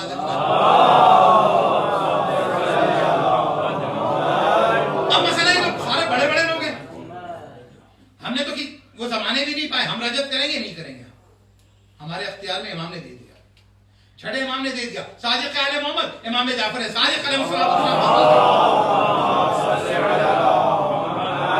دعائے عہد کے لیے کہ جو دعائے عہد پڑھتا ہے، مولا نے فرمایا کہ اگر زندہ رہا تو امام کے لشکر میں ہوگا، 40 دن نماز فجر کے بعد پڑھی، اور اگر مر گیا تو امام کے لشکر میں شامل ہوگا، قبر سے اٹھایا جائے گا. اچھا، قبر سے اٹھنے پہ حیرت نہیں کرنی چاہیے، میں پورا نہ ترجمہ پڑھ پاؤں گا نہ آیت، وقت بہت زیادہ ہوا جا رہا. ایک آیت ہے سورہ بقرہ کی آیت کا نمبر ہے 259، ایک آیت ہے سورہ بقرہ کی آیت کا نمبر ہے 260. پہلی آیت جو ہے حضرت عزیر پیغمبر کی ہے، صرف اشارہ دے کے آگے بڑھ جاؤں گا. عزیر پیغمبر جب ایک بستی سے گئے، لاشیں دیکھی، ہڈیاں دیکھی، کہ پروردگار تو انہیں زندہ کرے گا، تو اللہ نے زندہ کرنے کے لیے ہاں میں نہیں کہا، ان کو بھی مار دیا 100 سال مار دیا. اس کے بعد جب زندگی دی تو اس کے بعد پوچھا کتنے عرصے زندہ رہے؟ سوئے. کہا 1 دن یا اس سے کم. کہا ذرا دیکھو اپنے جانور کی طرف، ہڈیاں رہ گئی. تو اللہ اگر بچانا چاہتا ہے تو کھانے کو بچا لیتا ہے جو جلدی خراب ہو جاتا ہے، اور اس کے بعد اگر علامت بنانا چاہتا تو اس جانور کو ایک نشانی بنا دی، ختم ہو گیا، بتا دیا گیا. یہ ہماری قدرت میں. تو اگر 100 سال تک اگر کھانا خراب نہ ہو، تو اگر 1200 سال تک فاطمہ کا بیٹا زندہ ہو تو حیرت کی بات نہیں ہونی چاہیے.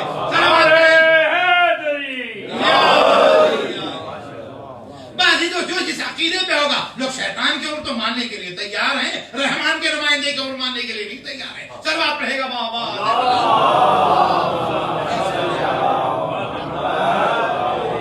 ایک روایت، ایک آیت کیا ہوگی، اگلی آیت 260.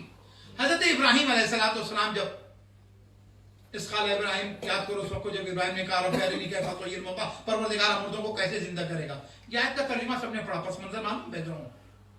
ابراہیم گزرے تو دریا کے اندر ایک مردار تھا، آدھا دریا میں تھا، آدھا دریا کے باہر تھا. اب جو آدھا دریا میں تھا آدھا دریا کے باہر تھا، جو دریا کے جانور تھے اندر کھا رہے تھے، جو زمین کے جانور تھے جو بری تھے وہ باہر کھا رہے تھے. یہ نا کہ اب حادثات میں ہو گئے تو یہ کیسے سارے اجسام زندہ کیے جائیں گے. اب انہوں نے پوچھا پروردگارا رب ارنی کیف تحیی الموتیٰ، پروردگارا بتا دے مردے کو کیسے زندہ کرے گا. کہا اولم تؤمن، کیا تم ایمان نہیں رکھتے ہو؟ کہا میں ایمان رکھتا ہوں. لیطمئن قلبی، اطمینان قلب کے لیے. مور، کوا، اور پھر اس کے بعد کبوتر. لیکن اس کی مثال سے پہلے خدا نے کہا کہ جب کوئی پرندہ تم سے مانوس ہو جاتا تو تم بلاتے تو آ جاتا ہے. جب پرندہ مانوس ہوتا بلاتے ہو تو آ جاتا ہے. اب ٹکڑے ٹکڑے کرو، قیمہ بناؤ، اس کے بعد رکھ دو، آواز دو آ جائیں گے. تو اب اس کے بعد انہوں نے آواز دی، جسم ملتے رہے گا. اسی طریقے سے اللہ رجت کرائے گا، اللہ اسی طرح سے رجت کرائے گا. اور اس کے بعد ہمارے لیے تو رجت کا عقیدہ اور آسان ہو گیا. جب شام میں ظالم گئے اور حجر ابن عدی کے قبر کی بے حرمتی کرنی چاہیے تو لگ رہا تھا کہ جیسے ابھی انہیں کو دفن کیا گیا ہے. تو پتا چلا کہ جسم خراب ہی نہیں ہوتا، جو رجت کا منتظر ہوتا ہے. مل کے صلوات پڑھے گا بابا.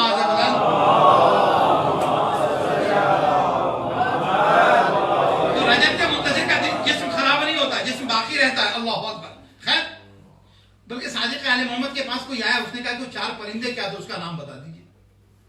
سمجھا اس آیت کی تفسیر میں اہل بیت کے چاہنے والوں کا مجمع. ایک مرتبہ صادق آل محمد نے مور کو آواز دی، مرغ کو آواز دی، کبوتر کو آواز دی، کوے کو آواز دی، سب آ گئے. اب آ گئے یعنی یوں سمجھنے کہ جو قرآن مجید کی آیت پڑھی گئی تھی سورہ مومن کی، ایسا ہی لگ رہا، موت پھر زندگی، پھر موت پھر زندگی. تو پتا چلا صادق آل محمد رجت کا منظر پیش کر رہے تھے. صلوات پڑھے گا بابا. اس کے بعد اپنے ٹکڑے ٹکڑے کیا، قیمہ بنایا. اس کے بعد کہا کہ تو پرندے معلوم کرنا چاہتا تھا، پورا منظر دیکھ لیا تم نے. خیر، اس کے بعد کیا ہوگا کہ امام کے زمانے میں لوگ رجت کریں گے. دعائے عہد. اسی طرح سے جو تحویل 25 سیقات کو جب آپ عمل کرتے ہیں، اس دعا کے اندر بھی اب رجت کی طرف اشارہ کیا گیا ہے. زیارت وارثہ خود اشارہ کرتی ہے رجت کی طرف. اسی طرح سے زیارت اربعین بھی اشارہ کرتی ہے رجت کی طرف. تو ایسی زیارتیں بھی ہیں, دعائیں بھی ہیں جو اشارہ کرتی ہیں. تاریخ, قرآن, حدیث ثابت ہو گیا. اب آئیے میں سمجھ رہا ہوں. اب یہ تمام لوگ آئیں گے. اب امام آئیں گے, لوگ رجت کریں گے. امام کی حکومت کہاں ہوگی؟ امام کا کیپٹل تو کوفہ ہی ہوگا. اچھا, ان کے اقوال میں نہیں, ان کے اعمال میں بھی ہے. جو علی کا انتخاب ہے وہ امام زمانہ کا انتخاب ہے, لہذا وہ بھی کیپٹل اسی کو بنائیں گے. کوفہ ہوگا. مسجد کوفہ جو ہے نا, وہاں سے حکومت کریں گے مولا. مسجد سہلا جہاں آپ اعمال کرنے جاتے ہیں, مسجد کوفہ, مسجد سہلا, وہاں پر امام کی ٹریزری ہوگی, وزارت خزانہ وہاں پر ہوگی. امام زمانہ نجف میں رہ رہے ہوں گے. بعض روایت کہتی ہے کہ مسجد سہلا میں رہ رہے ہوں گے, اور مسجد سہلا میں مقام امام زمانہ جہاں آپ جا کے 2 رکعت نماز بھی پڑھتے ہیں. یہ ہو گیا. اور اس کے بعد جو ہے امام زمانہ جو ہے ان کا گورنر, ان کا نائب مکے میں بھی ہوگا. پھر اس کے بعد اسی طریقے سے ملتا ہے کہ ایک کے بعد ایک سارے امام آتے رہیں گے, حکومتیں کرتے رہیں گے, اور اس کے بعد ظالموں سے انتقام لیا جائے گا. تو بدترین خلائق اور بہترین خلائق لائے جائیں گے. بس خداوند تعالیٰ کی بارگاہ میں یہ دعائیں کہ خداوند تعالیٰ ہمیں امام کے ظہور کے وقت اگر زندہ ہیں تو امام کے لشکر میں شامل کریں, اور اگر امام کے ظہور کے وقت مر چکے ہوں تو رجت کا وہ منظر دیکھیں. کیوں رجت کا منظر دیکھیں؟ اس لیے کیونکہ آخری عدالت سے پہلے ایک اور عدالت جو قائم ہوگی, تو اس میں ہم یہ دیکھیں کہ جنہوں نے فاطمہ پر ظلم کیا ان کے اوپر کیا اللہ کی طرف سے سزا دی جا رہی ہے. جنہوں نے علی کا حق لیا انہیں کیا سزا دی جا رہی ہے. جنہوں نے امام حسن کو شہید کیا انہیں کیا سزا دی جا رہی ہے. رجب انشاءاللہ اس سلسلے کو کسی اور موقع پر اور آگے بڑھائیں گے. تو رجب ہمارا دین ہے, ہمارے عقیدے کا حصہ ہے, اس کا ماننا ضروری ہے. بلکہ رجب کی جڑیں جو ہیں ظہور سے بھی جڑی ہیں, غیبت سے بھی جڑی ہیں. رجب کی جڑیں جو ہیں امامت سے بھی جڑی ہیں, نبوت سے بھی جڑی ہیں. رجب کی جڑیں جو ہیں, رجب کی جڑیں جو ہیں آخری دن سے بھی جڑی ہوئی ہیں, قیامت سے اور شفاعت سے جڑی ہیں. تو لہذا رجب ماننا ہمارے عقائد میں شامل ہے. تو ہر امام حکومت کرے گا. امام حسین بھی آئیں گے, لیکن ایک مسئلہ, امام حسین بھی آئیں گے, بقیہ امام آئیں گے, رجب کریں گے, حکومت کریں گے. لیکن ایک مسئلہ یہ کہ پہلے سے لے کے 11 تک تو سارے شہید کیے گئے. پہلے سے لے کے 11 تک تو سارے شہید کیے گئے. امام زمانہ کے لیے کیا ہوگا؟ کہ روایات بتاتی ہے کہ امام زمانہ بھی شہید کر دیا. روایات بتاتی کہ امام زمانہ بھی شہید کر دیے جائیں گے. اور جب امام زمانہ شہید کر دیے جائیں گے نا عزیزو, تو امام زمانہ کی جانتے ہو امام زمانہ کو کون غسل دے گا؟ روایت کہتی ہے کہ امام حسین امام زمانہ کو غسل دیں گے. ہاں, یہ حسین کہ جس نے حسن کو غسل دیا تھا, یہ حسین کہ جس نے اپنے بھائی حسن کو غسل دیا تھا, اپنے بابا علی کو غسل دیا تھا. ہاں, لیکن میں جملہ کہوں گا, حسن کو جب غسل دیا تھا مدینے میں دیا تھا, لیکن جب امام زمانہ کو غسل دیں گے تو کوفے میں غسل دیں گے. اللہ اکبر. امام غسل دیں گے, اپنے بیٹے کو کفن پہنائیں گے. امام کے روایتوں میں ہے کہ امام حسین جو ہے امام زمانہ کی نماز جنازہ پڑھائیں گے, قبر میں اتاریں گے. لیکن ایک جملہ کہوں گا, اے مولا آپ کے خون کا انتقام لینے والے فرزند کی آپ کو نماز جنازہ پڑھا دیں گے, لیکن ہائے کربلا میں حسین, ارے حسین کو نہ کوئی غسل دینے والا تھا, حسین کو کوئی کفن دینے والا بھی نہیں تھا. بس اللہ اکبر, جزاکم اللہ خیر الجزا. ذرا اس وقت کو یاد کیجئے عزیزو, ذرا اس وقت کو یاد کیجئے جب حسین رخصت آخر کے لیے آئے ہیں. زینب سے کہا بہن اجازت دو, ام کلثوم سے کہا بہن اجازت دو. ہاں عزیزو, میرا مولا اپنے بیٹے امام سجاد کے پاس گیا, امام کو غش سے بیدار کیا.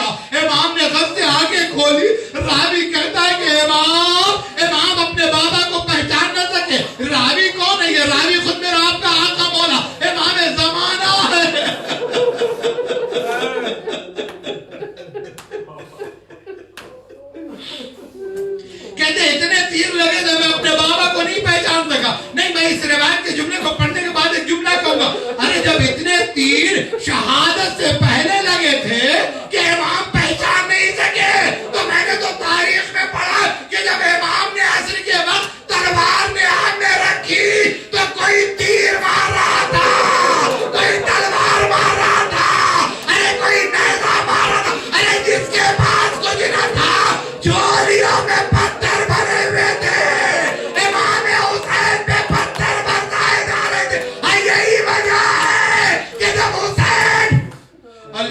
اکبر زخمی ہو گئے تو ایک مرتبہ حسین نے کیا کیا نا ذوالجناح کی گردن میں بازو ہمارے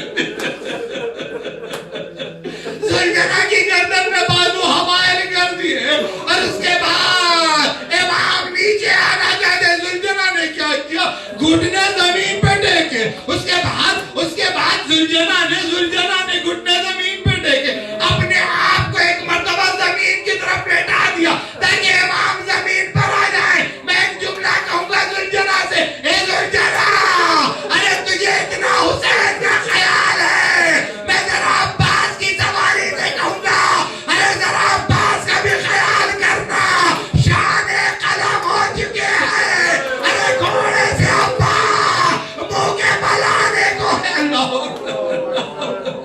اللہ اکبر جزاکم اللہ خیر الجزا جزاکم اللہ خیر الجزا حسن الجزا عزیزان گرامی حسین نے ایک مرتبہ ہاتھ چھوڑے لیکن نہ حسین زمین پر تھے نہ حسین زمین پر تھے ارے جسم تیروں پر معلق تھا ایک مرتبہ شبر پشت پہ سوار ہوا ارے تیر جسم کے پار ہو گئے ارے ظالم کا خود خنجر حسین کا سوکھا گلا نشیب کربلا دل میں زینب یا پر زینب بھائی کو ذبح ہوتے دیکھ رہی ہے بھائی نے کہا خیمے میں چلی جا فاطمہ بقی سے آ گئی حسین کا سر ہے ارے فاطمہ کا جانو شبر کا خنجر ادھر حسین کا سر قلم ہوا قد قتل الحسین وقد ذبح الحسین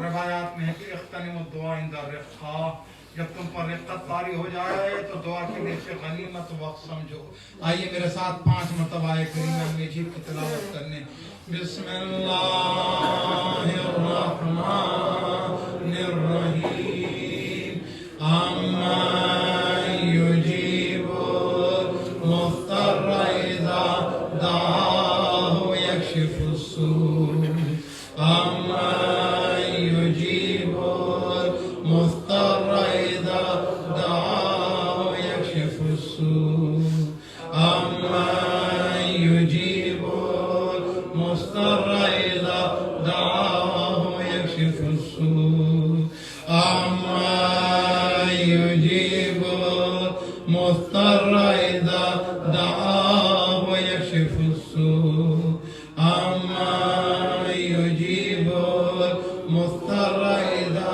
دعاہ یکشف السوء کل میری وائف کا پروسیجر ہے بہت سخت پروسیجر ہے لیکن ہاں بیمار کربلا بیمار مدینہ کے صدقے میں خدا رحم کرے گا پروردگار تو یہ واسطہ محمد و آل محمد کا اہل بیت اطہار کا واسطہ تمام مومن مومنات کی دعاؤں کو قبول فرما مل کے کہیں لا آمین پروردگارہ ہماری حاجات کو پورا فرما پروردگارہ اپنے حبیب کے صدقے میں بیمار کربلا کے صدقے میں بیمار مدینہ کے صدقے میں پروردگارہ تجھے حضرت علی اکبر کے زخمی سینے کا واسطہ تمام مریضوں کو شفائے کامل و عاجل عطا فرما اس لیے کہ میں سوچتا ہوں کہ اگر یہ شعبان اور رجب کے مہینے میں بیمار ہوتی ہے تو رقت طاری ہوتی ہے تو اس وقت معصوم کی حدیث ہے نا جب رقت طاری ہو تب دعا کرو تو ایام خوشی کے ہیں لیکن یہ تو ایام رقت کے نا یا حسین کہا رقت طاری ہوئی یا سکینہ کہا رقت طاری ہوئی یا زینب کہا رقت طاری ہوئی تو پروردگارہ تجھے واسطہ محمد و آل محمد کا بیمار کربلا کے صدقے میں تمام مریضوں کو شفا و صحت عطا فرما بالخصوص میری اہلیہ کو شفا عطا فرما پروردگارہ جن جن کے اسمانیت میں ان سب کو شفا عطا فرما ہماری جسمانی لسانی بیماریوں کو دور فرما امام کے ظہور میں تعجیل فرما ہمارا نام ان کے ناصرین میں رقم فرما ربنا تقبل منا انك انت السميع العليم ماتم حسین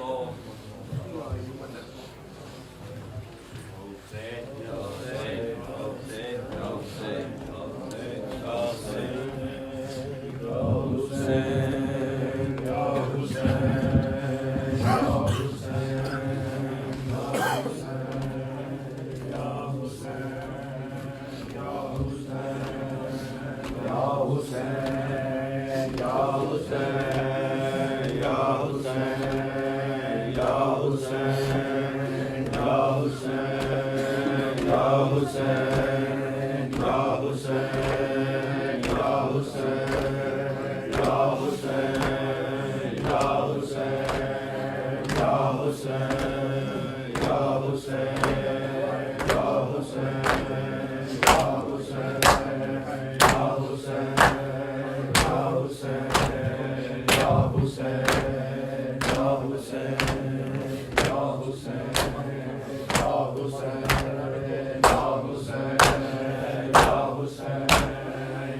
حسین یا حسین شام کے زندان میں اندھیرے بابا کھا گئے شام کے زندان میں اندھیرے بابا کھا گئے شام کے زندان میں اندھیرے بابا کھا گئے شام کے زندان میں اندھیرے بابا کس کو کہتے ہیں یتیمی یہ سنا تھا میں نے آپ کے بعد یہ احساس ہوا ہے بابا کھا گئے شام کے زندان میں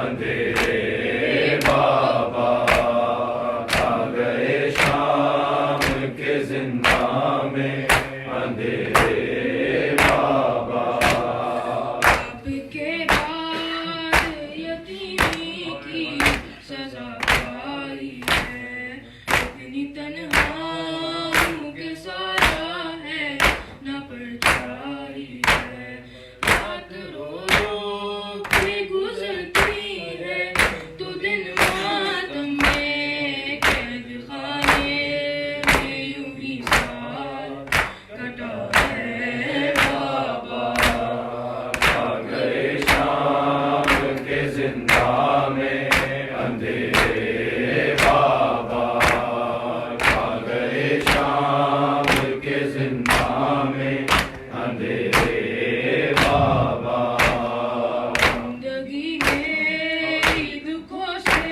ہے عبارت بابا کیسے قسمت نے دکھائی ہے مصیبت بابا میں جو روتی ہوں تو لگتے ہیں تماچے بابا آپ کی یاد میں رونا بھی سزا ہے بابا کھا گئے شام کے زندان میں اندھیرے بابا کھا گئے شام کے زندان میں اندھیرے بابا اشک آنکھوں سے نکلتے ہیں لہو کانوں سے اب درندوں سے نہیں خوف ہے انسانوں سے ایک مجبور یتیمہ پر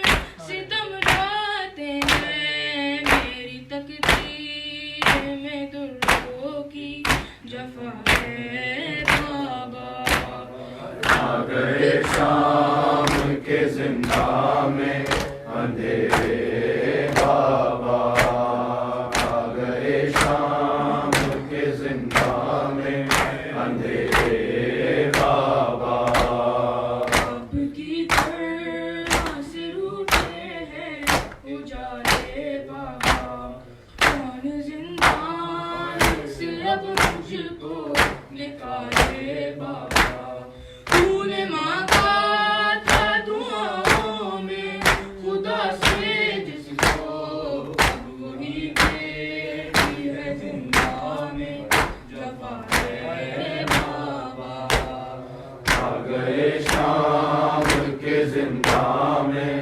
اندھیرے بابا کھا گئے شام کے زندان میں اندھیرے بابا اپنے ارمان تک زندان سے میں گھر جاؤں گی ایسا لگتا ہے یہی رو رو کے مر جاؤں گی یہ ستمگار سکینہ کو کفن کیا دیں گے کیا کفن آپ کے لاشے کو ملا ہے بابا کھا گئے شام کے زندان میں اندھیرے بابا کھا گئے شام کے زندان میں اندھیرے بابا بابا کہتے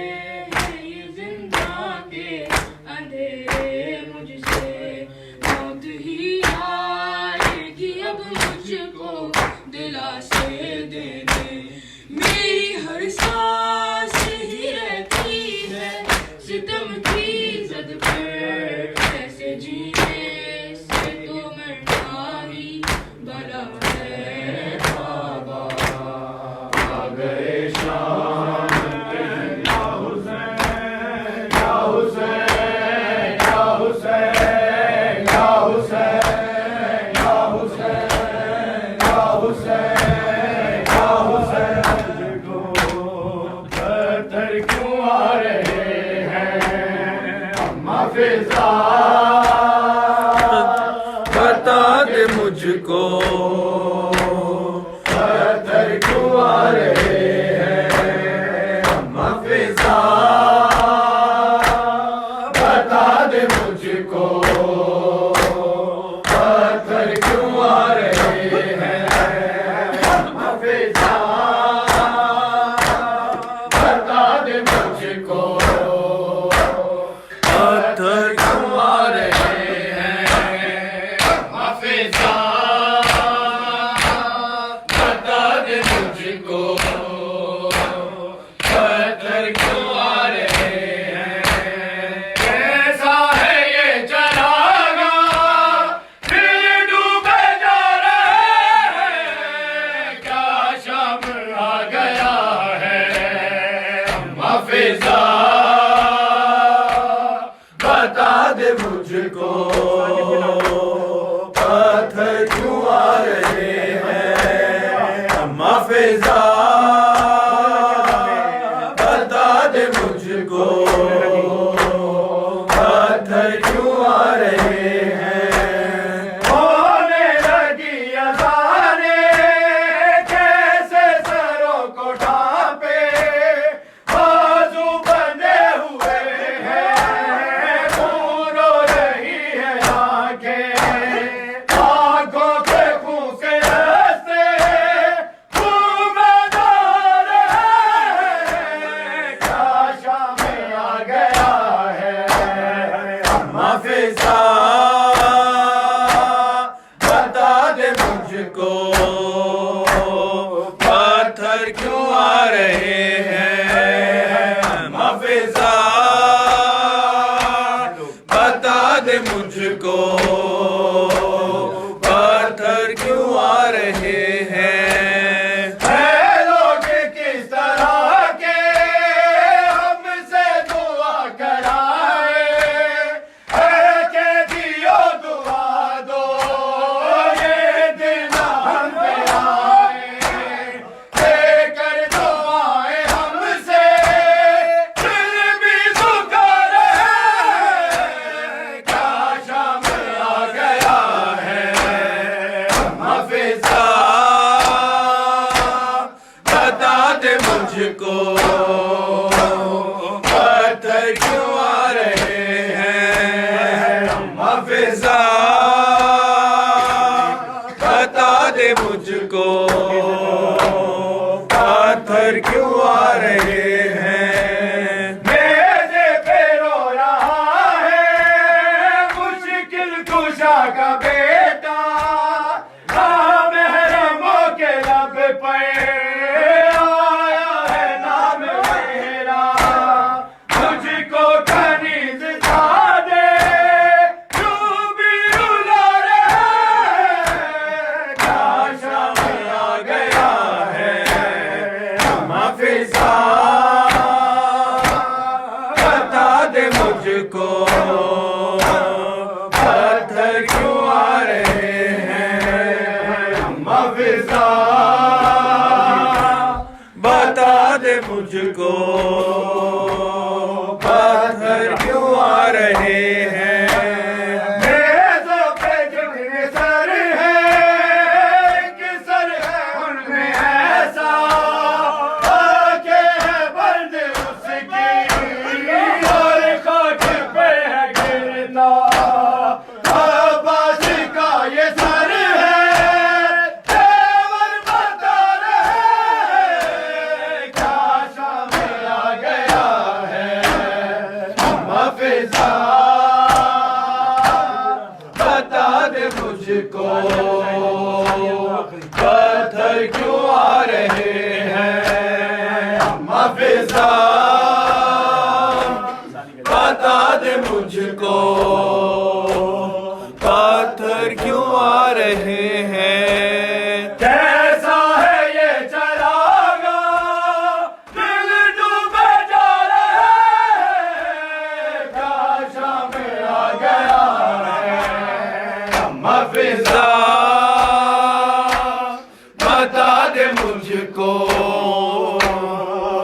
پتھر کیوں آ رہے